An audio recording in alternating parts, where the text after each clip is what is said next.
خیلی از شما وقت می‌خواید این رخ بکشید به روش این عادات جدید شده گوش میدید.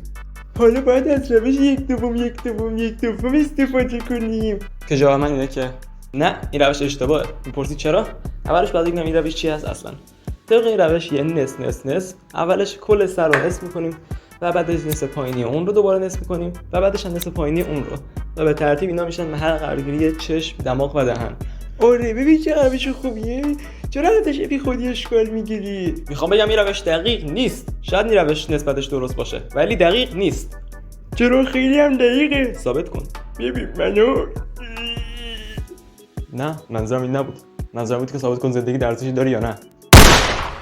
چرا کشتیش؟ خودم کشیدمش، خودم هم میکشمش. نه منو نکش. چرا نکشمت؟ من خیلی